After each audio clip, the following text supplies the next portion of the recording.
I welcome in बिजन लोग। आज हम स्टार्ट करने वाले हैं अपना जो टॉपिक हम देख रहे हैं पार्लियामेंट। तो पार्लियामेंट के अंदर आज हम नया अपना पॉइंट स्टार्ट करने वाले हैं प्रिसाइडिंग ऑफिसर। तो प्रिसाइडिंग ऑफिसर कौन होते हैं, क्या क्या इनके फंक्शन होते हैं, इसको हम देखेंगे। तो प्रिसाइडिंग ऑफिसर वो होता है जो एक सदन की या फिर एक हाउस की जिसके पास प्रेसिडेंटशिप होती है, तो जो उसकी अध्यक्षता करता है, तो उसका मेन चेयरपर्सन होता है। तो इसको हम देखेंगे। वीडियो को लाइक कीजिए, चैनल को सब्सक्राइब कीजिए। प्रिसाइडिंग ऑफिसर का जो कंसेप्ट है वो हमारा आता है जो हाउस है, चाहे हमारा अपर हाउस है या लोअर हाउस है। तो हाउस का इसको बोलते हैं हेड ऑफ द हाउस। ठीक है, हाउस को क्या करता है, प्रिसाइड करता है या उसकी अध्यक्षता करता है। ठीक, तो जो एज ए चेयरपर्सन या उसका जो चेयरमैन की तरह काम करता है वो उसे हम बोलते हैं प्रिसाइडिंग ऑफिसर। तो इंडिया में जो प्रिसाइडिंग ऑफिसर हैं वो दोनों सभा के अलग अलग होते हैं, लोकसभा और राज्यसभा के अलग होते हैं। प्रिसाइडिंग ऑफिसर का जो कंसेप्ट हमारा आया है, यह है जब से हमारे एक जो डेमोक्रेसी के अंदर जो हाउस पॉलिटिक्स स्टार्ट हुई है, मतलब यहाँ पे सदन जहाँ पर क्या है डिस्कशन होता है डेमोक्रेसी के अंदर, जो लेजिस्लेटिव बॉडी बॉडी होती है, ठीक है, वो डिस्कशन करती है, तो उनको सबको एक चेयर करने वाला पर्सन चाहिए। जैसे हमारे मेंबर ऑफ पार्लियामेंट होते हैं, तो इतने number of member of parliament को कोई कंट्रोल करने वाला या कोई उनको प्रिसाइड, मतलब जो सब जो पूरा वर्क है वो या फंक्शन है उनके कैसे काम करेंगे, क्या क्या प्रोसीजर अप्लाई करना है, तो उसको जो हेड करने वाला पर्सन जो प्रिसाइड कर रहा है उसको हम बोलते हैं presiding officer. Presiding officer actual में जब ब्रिटिश टाइम पीरियड में है, जब 1919 का जो एक्ट था हमारा वो पास हुआ। इस एक्ट के पास होने में बताया गया कि हाउस होगा, मतलब काउंसिल होगी एक, और काउंसिल का एक प्रेसिडेंट होगा। ठीक है, काउंसिल के लिए बोला गया कि ये जो काउंसिल होगी और उस काउंसिल का एक प्रेसिडेंट होगा और एक इसमें जो हमारा था डिप्टी प्रेसिडेंट होगा, डिप्टी प्रेसिडेंट के लिए बताया गया इस टाइम पे 1919। और फाइनल पे 1921 में इसी काउंसिल के पहला प्रेसिडेंट बनाया जाता है।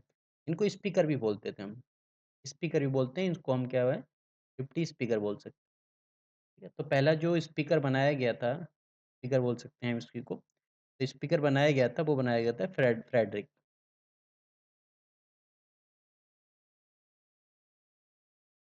फ्रेडरिक व्हाइट, इनको स्पीकर बनाया गया था। और डिप्टी स्पीकर किसको बनाया गया था, वो थे हमारे डॉक्टर सच्चिदानंद सिन्हा।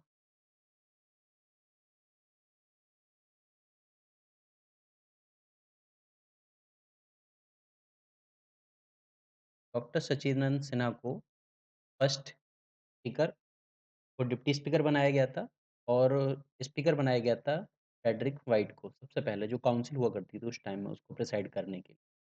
ठीक है, और बाद में फिर ये हुआ कि 1925 में बाद में जो स्पीकर थे, ठीक है, वो स्पीकर किसी इंडियन को स्पीकर बनाया गया था जिनका नाम था विट्ठल विट्ठल भाई पटेल। विट्ठल भाई पटेल थे, इनको पहला इंडियन स्पीकर बनाया गया 1925 में, या उसको प्रेसिडेंट बोल सकते हैं, काउंसिल का जो प्रेसिडेंट था। 1921 में जो स्टार्ट हुई थी ये परंपरा, जो 1919 का जो एक्ट था उसके थ्रू। 1919 के एक्ट से पहले जो काउंसिल को जो प्रिसाइड करता था, वो गवर्नर जनरल खुद उसको प्रिसाइड करता था। गवर्नर जनरल या वाइसराय जो होता था, वो उसको प्रिसाइड करता था। तो इंडिया के अंदर जो प्रिसाइडिंग ऑफिसर हैं वो हमारे लोकसभा और राज्यसभा, मतलब यहाँ पर बाईकैमरल सिस्टम है, तो उसके अकॉर्डिंग अलग अलग होते हैं। तो राज्यसभा का अलग सिस्टम देखेंगे हम, लोकसभा का अलग देखेंगे। लोकसभा में जो प्रिसाइडिंग ऑफिसर होता है उसे को हम क्या बोलते हैं, और राज्यसभा में वो क्या बोलते हैं, क्या क्या उनका फंक्शन होता है, इसको हम डिटेल में देखेंगे। और जो प्रिसाइडिंग ऑफिसर होते हैं, मतलब जो लोकसभा को चेयर कर रहा है या फिर राज्यसभा को चेयर कर रहा है, वो जो पार्लियामेंट उसकी जो सैलरीज वगैरह होती हैं, सैलरीज या फिर कोई अलाउंस होंगे हमारे, वो हमारे डील होते हैं आर्टिकल 97 से। ये हमारे डील होते हैं। और यही जो हाउस है हमारा, जैसे हमने बात करी लोकसभा या राज्यसभा, ठीक है? इनके लिए दोनों के लिए कॉमन होता है एक मतलब एक दोनों के लिए लोकसभा के लिए अलग, राज्यसभा के लिए अलग, ठीक है? हमारा सेक्रेटेरिएट रखा जाता है। सेक्रेटेरिएट को डिफाइन किया गया आर्टिकल 98 के अंदर, ठीक है? सेक्रेटेरिएट होगा एक, ठीक है? जैसे सचिवालय बोलते हैं हम। तो लोकसभा का सचिवालय होगा और राज्यसभा का सचिवालय होगा। और उसको जो हेड करेगा मतलब सचिवालय का जो हेड होगा वो होगा हमारा सेक्रेटरी जनरल, जिसको अपॉइंट किया जाता है प्रिसाइडिंग ऑफिसर से। राज्यसभा का प्रिसाइडिंग ऑफिसर राज्यसभा के लिए सचिवालय वाला जो हेड होगा उसको अपॉइंट करेगा और लोकसभा वाला लोकसभा का जो सेक्रेटरी जनरल होगा उसको अपॉइंट करेगा। तो ये हमारे होते हैं। अब हम देखते हैं कि लोकसभा के अंदर जो प्रिसाइडिंग ऑफिसर होता है, तो लोकसभा हम ऑलरेडी देख चुके हैं, लोकसभा जिसका डिस्कशन किया गया है आर्टिकल 81 के अंदर और राज्यसभा का कंपोजिशन दिखाया गया आर्टिकल 80 में डिस्कस किया गया। तो लोकसभा का जो स्पीकर होता है that is the presiding officer. Lok Sabha में जो स्पीकर होता है वो हमारा प्रिसाइडिंग ऑफिसर होता है और सेकंड पोजीशन पे जो होता है दैट इज़ डिप्टी स्पीकर। लेकिन डिप्टी स्पीकर जो होता है यहाँ पर डिप्टी स्पीकर स्पीकर का सबॉर्डिनेट नहीं है। डिप्टी स्पीकर भी डायरेक्टली रिस्पॉन्सिबल होता है लोकसभा के लिए और स्पीकर भी डायरेक्टली रिस्पॉन्सिबल होता है लोकसभा के लिए। ऐसे नहीं कि स्पीकर के नीचे काम करता है, नीचे काम नहीं करता, दोनों के अलग फंक्शन रहते हैं। अगर स्पीकर नहीं है, एब्सेंट है, तब उसकी अनुपस्थिति में, उसके एब्सेंस में क्या है डिप्टी स्पीकर उस पद को सँभालता है और जो फंक्शन है उनको परफ़ॉर्म करता है। डिप्टी स्पीकर को एक और बेनिफिट मिला होता है कि मेंबर जो हमारे जो हमारे मैम जो पार्लियामेंट्री कमेटी वगैरह बनती हैं, जब पार्लियामेंट्री कमेटी बनती हैं, तो पार्लियामेंट्री कमेटी में अलग-अलग मेंबर रखे जाते हैं, जो मेंबर ऑफ पार्लियामेंट होते हैं। अगर उनमें से किसी पार्लियामेंट्री कमेटी के अंदर डिप्टी स्पीकर भी मेंबर ऑफ पार्लियामेंट है, उसका मेंबर है, तो वो ऑटोमैटिकली वो उस कमेटी का चेयरमैन बन जाता है। मतलब डिप्टी स्पीकर अगर किसी कमेटी में पार्टिसिपेट करता है, किसी कमेटी में है, तो वो ऑटोमैटिकली उस कमेटी का चेयरपर्सन बन जाता है, उस कमेटी का चेयरमैन वो बन जाता है।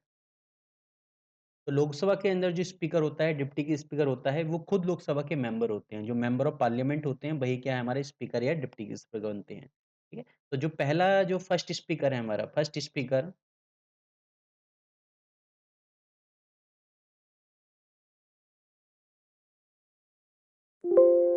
ये हैं हमारे जीबी मावलिंकर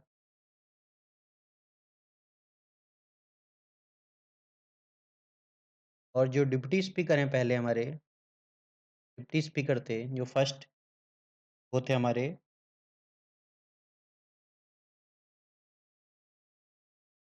अनंथा श्यामन अय्यंगार। क्या नाम?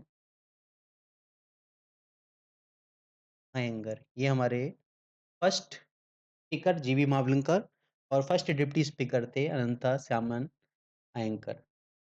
इसके अलावा राज्यसभा में देखते हैं, राज्यसभा का जो हेड होता है, जो प्रिसाइड करता है, उसको चेयरमैन प्रिसाइड करता है।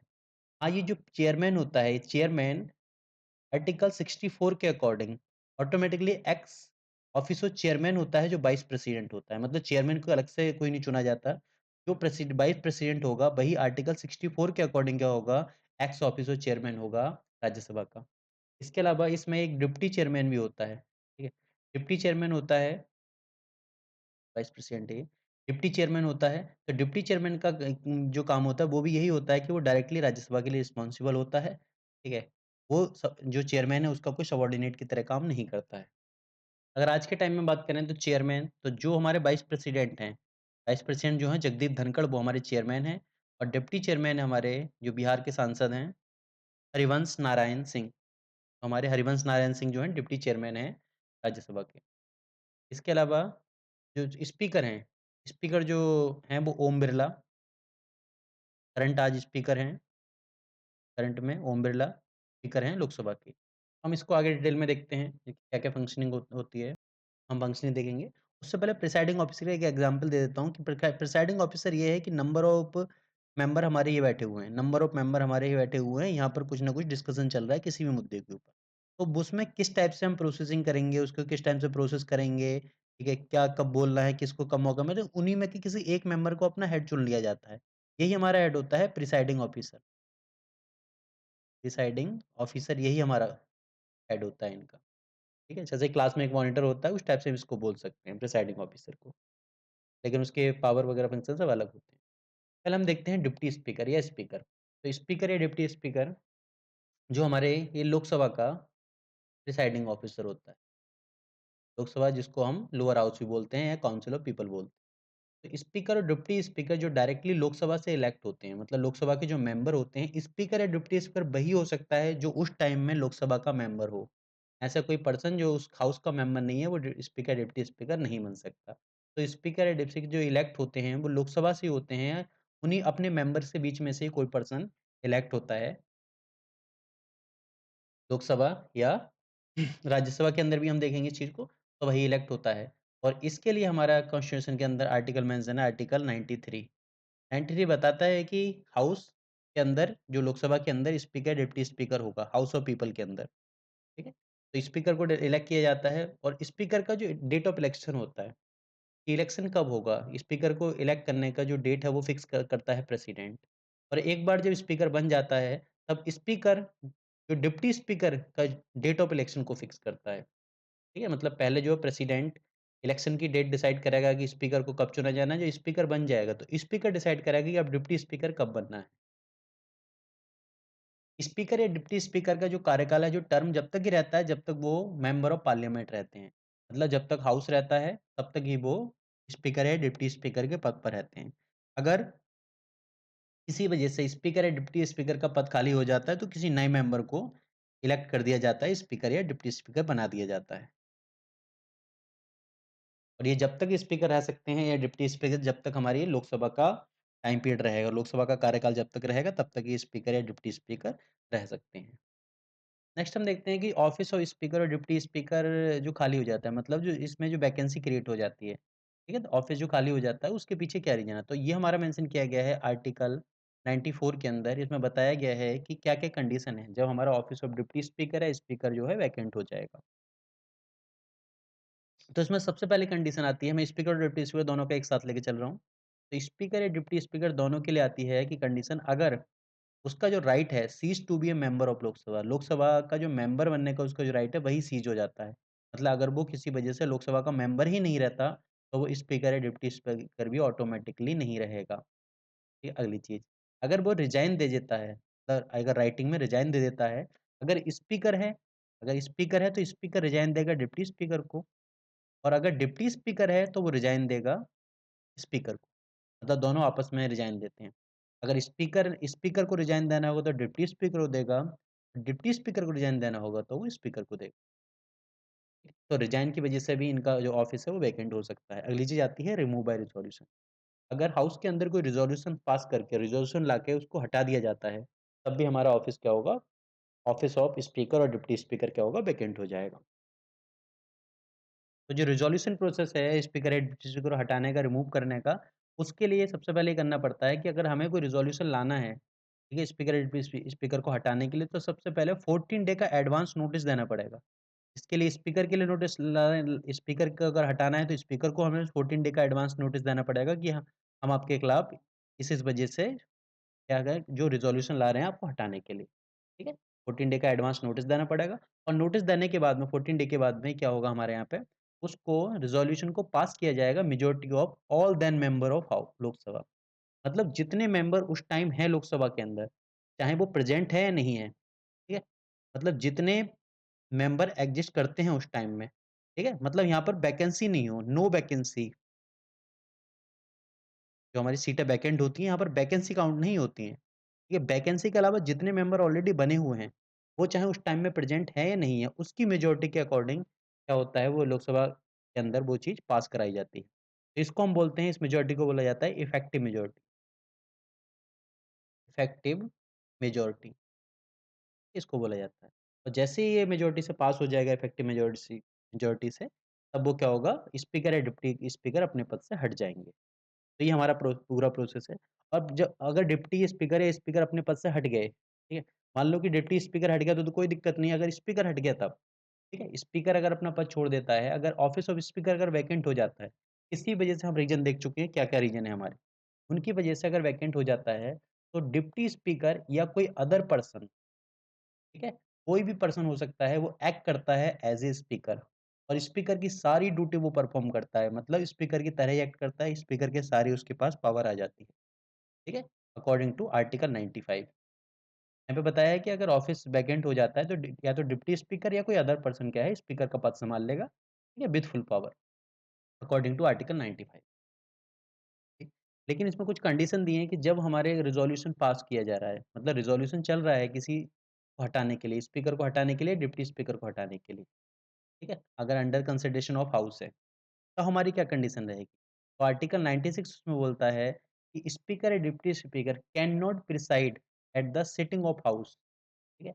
अब जिस टाइम उनको हटाने का प्रोसीजर चल रहा है, उनका रिमूवल प्रोसेस चल रहा है स्पीकर या डिप्टी स्पीकर का, तो जिस पर्सन को रिमूवल प्रोसेस हमारा कंसिडरेशन में है उसके, वो पर्सन हाउस को प्रिसाइड नहीं कर सकता, ठीक है? मतलब हाउस को प्रिसाइड नहीं कर सकता, वो अपने उस पद पे नहीं बैठ सकता, उस हाउस को शेयर नहीं कर सकता वो पर्सन, ठीक है? लेकिन प्रेज़ेंट रह सकता है, प्रेज़ेंट रहेगा as a MP, as a member of parliament वहाँ पे प्रेज़ेंट रह सकता है वो।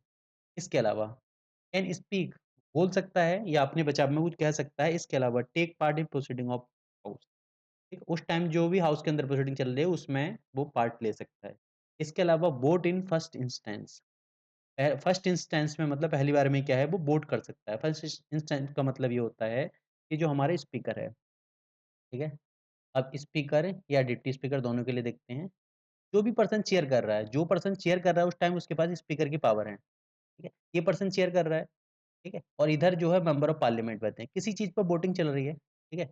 और वोटिंग चल रही है तो एक पक्ष में हमारे 10 वोट आ गए और दूसरे पक्ष में हमारे 8 वोट आ गए, ठीक? तो ये मेजॉरिटी में है, तो ये क्या होगा इसका जो रिज़ॉल्यूशन जो भी है वो पास हो जाएगा। लेकिन अगर दोनों तरफ 9-9 वोट आ जाते हैं, इधर भी 9 वोट आ गए, इधर भी 9 वोट आ गए, ठीक है? तो अब क्या होगा इससे पहले क्या है स्पीकर, डिप्टी स्पीकर वोट नहीं करते हैं। ठीक है? मतलब ये किस कंडीशन में स्पीकर स्पीकर डि डि डिप्टी स्पीकर नॉर्मली वोट नहीं करते हैं। लेकिन अगर ऐसी कंडीशन बन जाती है कि दोनों तरफ टाई हो जाता है, दोनों तरफ जो है बराबर नंबर आ जाते हैं, तब क्या होगा स्पीकर या डिप्टी स्पीकर जो हैं, वो इसको तय करेंगे, ठीक है? जिस साइड अपना वोट देंगे, वो चीज़ क्या होगी, वो मेजॉरिटी में चली जाएगी, ठीक है? तो यहाँ पर जो वोट किया उन्होंने सेकंड इंस्टेंस में किया, ठीक है? लेकिन जब उनके खिलाफ अगर प्रोसीडिंग चल रही है, उनके खिलाफ रिज़ॉल्यूशन चल रहा है रिज़ॉल्यूशन, तो वो फर्स्ट इंस्टेंस में भी वोट कर सकते हैं। तो ये हमारा था स्पीकर या डिप्टी स्पीकर किस हिसाब से काम करते हैं। लेकिन स्पीकर या डिप्टी स्पीकर अगर अब्सेंट हैं किसी वजह से, तब वो एक panel of chairperson of Lok Sabha बनाते हैं। ठीक है? स्पीकर नॉमिनेट करता है panel of not more than 10 chairperson. Lok Sabha के जितने मेंबर हैं उसमें से दर 10 पर्सन को चेयरपर्सन बना दिया जाता है, पैनल ऑफ चेयरपर्सन बना दिया जाता है। उन्हीं मेंबर अपने बीच के जो मेंबर होते हैं उन्हीं में से किसी 10 पर्सन को मतलब मैक्सिमम 10 को बना सकते हैं, उससे कम भी बना सकते हैं। तो चेयरपर्सन बना दिया जैसे किसी दिन स्पीकर भी एब्सेंट हो गए, डिप्टी स्पीकर भी एब्सेंट हो गए, तो इनमें से ही कोई चेयरपर्सन ठीक है, हाउस को प्रिसाइड करता है। ठीक है? स्पीकर का काम वो उस दिन का वही सँभालता है जो पर्सन। लेकिन कंडीशन है कि स्पीकर और डिप्टी स्पीकर एब्सेंट होने चाहिए। ऐसा नहीं कि वो पद ही छोड़ चुके हैं या जो सीट है उनकी वैकेंट हो जाए। सीट वैकेंट होगी तो प्रेसिडेंट के पास राइट है। अगर सीट वैकेंट नहीं है, वो अब्सेंट हुए हैं सिर्फ़, तब हमारे ये जो पैनल ऑफ चेयरपर्सन है, ये हमारे पिक्चर में आएगा। इसके अलावा हम देखते हैं अगला हमारा आता है power and function of speaker, ठीक है? स्पीकर हो या डिप्टी स्पीकर हो, मतलब जो स्पीकर के पद पे बैठा है, चाहे वो डिप्टी स्पीकर हो, कोई अदर पर्सन हो, तो उसके पावर एंड फंक्शन देखते हैं। तो जो सोर्स है पावर के, वो हमारा कॉन्स्टिट्यूशन है। कॉन्स्टिट्यूशन से स्पीकर को पावर मिलती है। ये जो rule of procedure conduct of business of Lok Sabha है या फिर पार्लियामेंट्री कन्वेंशन है, इनके थ्रू जो स्पीकर को पावर मिलती है। तो स्पीकर को बोला जाता है speaker is the guardian of power and privilege of member. जो मेंबर ऑफ पार्लियामेंट है उनका गार्जियन भी है उनकी पावर का और उनको प्रिविलेज भी प्रोवाइड करता है। इसके अलावा हाउस का भी वो गार्जियन है और इसके अलावा अलग जो कमेटी होती है उनका भी गार्जियन है। अगली चीज़, इसको बोला जाता है हेड। स्पीकर क्या होता है? लोकसभा का हेड होता है या फिर प्रिंसिपल स्पोक्समैन होता है या फिर इसको बोल सकते हैं फाइनल इंटरप्रेटर होता है कि जो भी हमने इंटरप्रिटेशन करनी है, ठीक है? जो भी हाउस के अंदर जो भी डिस्कशन चल रहा है उसमें फाइनल इंटरप्रिटेशन अगर किसी चीज़ की करनी है, तो अगर स्पीकर ने कुछ चीज़ बोल दी तो दैट इज़ ए फाइनल वही चीज़ मानी जाएगी। इसके अलावा supreme authority of Lok Sabha, Lok Sabha के अंदर सबसे बड़ी अथॉरिटी प्रधानमंत्री से भी बड़ी अथॉरिटी क्या होती है? वो स्पीकर होती है, सुप्रीम अथॉरिटी बोला जाता है। इसके अलावा जितने इसके डिसीजन होंगे किसी भी पार्लियामेंट मैटर में वो क्या होंगे? फाइनल होंगे, चाहे वो हमारा डिसीजन ऑफ मनी बिल ही क्यों ना हो, ठीक है? अगर कोई बिल मनी बिल है या नहीं है, मनी बिल जो हमारा जिसको डिफाइन किया गया है आर्टिकल 110 में। 110 में बताया गया है कि मनी बिल की डेफिनिशन क्या है, मनी बिल क्या होता है। तो मनी बिल के लिए जो हमारा प्रोसीजर चलता है, तो यहाँ पर अगर स्पीकर ने बोल दिया कि ये जो बिल है मनी बिल है, तो उसका डिसीजन फाइनल होगा। उसके ऊपर ना किसी कोर्ट में जा सकते हो, ना उसके ऊपर कोई ऑब्जेक्शन हो सकता है। मतलब वो कोर्ट में भी नहीं सुना जाएगा क्योंकि स्पीकर के यहाँ पे डिसीजन फाइनल होगा, वो फाइनल अथॉरिटी है, किसी बिल को मनी बिल डिसाइड करने के लिए। अगली चीज़ हमारी आती है ही मेंटेन ऑर्डर एंड डेकोरम। ठीक है, हाउस के अंदर हाउस की प्रोसीडिंग के लिए ऑर्डर या डेकोरम को मेंटेन करता है ये। अगली चीज़ आती है ही एडजर्न हाउस और suspend the meeting in absence of the quorum. अगर कोरम हमारा पूरा नहीं हुआ है, ठीक है? तो ये हमारा आर्टिकल 104 नहीं, आर्टिकल 100 का 4 बोलता है, ठीक है, जो कोरम होगा, कि लोकसभा या राज्यसभा दोनों का कोरम होता है कि अगर हमारे 1/10 मेंबर प्रेज़ेंट हैं, ठीक है? मतलब 1/10 या 1/10 से ज़्यादा मेंबर अगर प्रेज़ेंट हैं, तभी हमारा क्या हो तक सकता है, हाउस काम करेगा उस टाइम में। तो जो हाउस की जो कार्यवाही है, वो तभी चलेगी जब 1/10 मेंबर इंक्लूडिंग प्रिसाइडिंग ऑफिसर जो स्पीकर है उसको लगा के। अगर 1/10 मेंबर हाउस में अगर प्रेज़ेंट हैं, 1/10 मेंबर प्रेज़ेंट हैं, तभी हम हाउस की कार्यवाही करेंगे। अगर इतने मेंबर प्रेज़ेंट नहीं तो वो कोरम ही पूरा नहीं हुआ और एब्सेंस ऑफ कोरम के केस में क्या होगा, ये हाउस को एडजर्न कर देगा या सस्पेंड कर देगा मीटिंग। नीचे आती है ही presiding over a joint sitting. अगर पार्लियामेंट के अंदर जॉइंट सिटिंग बुलाई जाती है, अगर पार्लियामेंट के अंदर जॉइंट सिटिंग बुलाई जाती है दोनों हाउस की, ठीक है? अकॉर्डिंग टू आर्टिकल 108, आर्टिकल 108 के अंदर जॉइंट सिटिंग का प्रोविज़न है। कि अगर जॉइंट सिटिंग बुलाई जाती है, तब उस हाउस को मतलब लोकसभा और दोनों हाउस की जॉइंट सिटिंग बुलाई जाती है, उसको प्रिसाइड कौन करेगा? वो प्रिसाइड करने का काम होता है स्पीकर का। तो जॉइंट सिटिंग के टाइम पर हाउस को प्रिसाइड करने का काम होता है स्पीकर का। ठीक है? अगर स्पीकर प्रेज़ेंट नहीं है तो डिप्टी स्पीकर कर सकता है। अगर डिप्टी स्पीकर भी प्रेज़ेंट नहीं है तो डिप्टी चेयरमैन करेगा, चेयरमैन नहीं करता है। चेयरमैन हाउस को प्रिसाइड नहीं कर सकता अगर जॉइंट सिटिंग का केस है तो। नेक्स्ट आती है he decide the question of qualification. 10th schedule हम ऑलरेडी देख चुके हैं एंटी डिफेक्शन लॉ। उसके अंदर अगर किसी भी member of Lok Sabha member of Lok Sabha का ठीक है, कोई भी डिस्क्वालिफिकेशन का क्वेश्चन आता है तो फाइनल डिसीजन स्पीकर का ही होगा। ठीक है? लेकिन हाँ, उस डिसीजन के ऊपर जुडिशियल रिव्यू हो सकता है, मतलब कोर्ट में जा सकता है वो पर्सन। नीचे देखते हैं ex officio chairman of Indian parliament. जो स्पीकर है, वो इंडियन पार्लियामेंट्री ग्रुप का एक्स ऑफिशियो चेयरमैन होता है। इसके अलावा जितनी भी हमारी ऑल पार्लियामेंट्री कमेटी होती हैं, ठीक है? पार्लियामेंट्री कमेटी जो होती हैं, उनको भी उनका जो चेयरमैन कौन होता है, इसका अपॉइंट करने का काम इसका है, स्पीकर का है। स्पीकर सारे चेयरमैन को अपॉइंट करता है, जितनी भी हमारी पार्लियामेंट्री कमेटी होती हैं लोकसभा की। तो ये था हमारा power and function of speaker. Next हम देखते हैं चेयरमैन या डिप्टी चेयरमैन जिसको बोलते हैं, ये हमारा प्रिसाइड करता है राज्यसभा को। राज्यसभा को ही प्रिसाइड करता है चेयरमैन या डिप्टी चेयरमैन। तो चेयरमैन जो होता है वो मैं ऑलरेडी ऑलरेडी बता चुका हूँ, वाइस प्रेसिडेंट ही एक्स ऑफिशियो चेयरमैन होता है राज्यसभा का। लेकिन ये राज्यसभा का मेंबर नहीं होता है, जो चेयरमैन होता है राज्यसभा का वो एक्स ऑफिशियो चेयरमैन बोला जाता है वाइस प्रेसिडेंट को। वाइस प्रेसिडेंट जो होगा वही जो है राज्यसभा को चेयर करेगा, वही उसका चेयरमैन होगा, वही उसका प्रिसाइडिंग ऑफिसर होगा। लेकिन वो मेंबर ऑफ हाउस नहीं होता है, राज्यसभा का मेंबर नहीं होता है। जब कोई मेंबर नहीं है तो उसके पास वोटिंग राइट भी नहीं होगा। वो प्रिसाइड कर सकता है लेकिन वोट नहीं डलवा सकता। मतलब वोटिंग का राइट उसके पास नहीं है। अगली चीज़ आती है चेयरमैन को अगर हटाना है, chairman can be remove from his office only. तो चेयरमैन को हटाने का जो प्रोसीजर है, वो चेयरमैन के उससे नहीं, वो चलेगा ऑफिस ऑफ वाइस प्रेसिडेंट से। ठीक है? जब तक चेयरमैन वाइस प्रेसिडेंट है तब तक वो चेयरमैन रहेगा। ठीक है? अगर चेयरमैन को हटाने का रिमूवल प्रोसेस चलाना है, तो वो चलेगा removal process of for the office of vice president. ठीक है? तो वाइस प्रेसिडेंट के थ्रू जो हम ऑलरेडी पढ़ चुके हैं, वाइस प्रेसिडेंट का जो रिमूवल प्रोसेस होता है, उसके थ्रू उसको रिमूव किया जाएगा। इसके अलावा दूसरी अथॉरिटी होती है डिप्टी चेयरमैन, ठीक है? डिप्टी चेयरमैन भी इसका सबऑर्डिनेट नहीं होता है, ये भी डायरेक्टली रिस्पॉन्सिबल होता है राज्यसभा के लिए। तो डिप्टी जो चेयरमैन होता है उसको इलेक्ट किया जाता है राज्यसभा के अंदर से जो उसके मेंबर होते हैं, ठीक है? उसके मेंबर भी अपने बीच से ही किसी मेंबर को डिप्टी चेयरमैन बनाते हैं हाउस का। तो ये जो हमारा डिप्टी चेयरमैन ये हमारा आता है आर्टिकल 89। आर्टिकल 89 में मेंशन है चेयरमैन और डिप्टी चेयरमैन ऑफ राज्यसभा कि एक्स ऑफिशियो चेयरमैन होगा या जो-जो हमने चीज़ें बताई वो सारी चीज़ें होंगी, ठीक है? लेकिन इसके अलावा जो हमारी फंक्शन है, चेयरमैन और डिप्टी चेयरमैन के जो फंक्शन है, वो सेम टू सेम वही रहेंगे जो स्पीकर के थे, ठीक है? स्पीकर के जो हमारे आगे हम देखेंगे फंक्शन क्या-क्या हैं इसके। नेक्स्ट हम देखते हैं office of deputy chairman for vacant. अगर डिप्टी चेयरमैन का ऑफिस अगर वैकेंट हो जाता है तो उसकी क्या कंडीशन हमारी आती है? तो हमारा आर्टिकल 90 के अकॉर्डिंग जो डिप्टी चेयरमैन का ऑफिस है, ठीक है? वो वैकेंट हो सकता है किस केस में? अगर उसकी राज्यसभा की मेंबरशिप ही सीज़ हो जाए। या फिर वो चेयरमैन को अपना रिटन में रिज़ाइन दे दे या फिर उसको रिमूवल प्रोसेस के थ्रू, रिज़ॉल्यूशन के थ्रू हटा दिया जाए, ठीक? तब उसकी क्या होगी, जो चेयरमैनशिप है, डिप्टी चेयरमैन है, वो अपने पद से हट जाएगा, ठीक है? लेकिन मेंबर ऑफ पार्लियामेंट रहेगा फिर भी वो, ठीक है? और जो रिज़ॉल्यूशन का वही प्रोसेस है जो स्पीकर के लिए था, 14 दिन का एडवांस नोटिस देना पड़ेगा और majority of all then member मतलब इफेक्टिव मेजॉरिटी से उसको पास कराना पड़ेगा। तो हट जाने के बाद में ऑफिस तो खाली हो गया।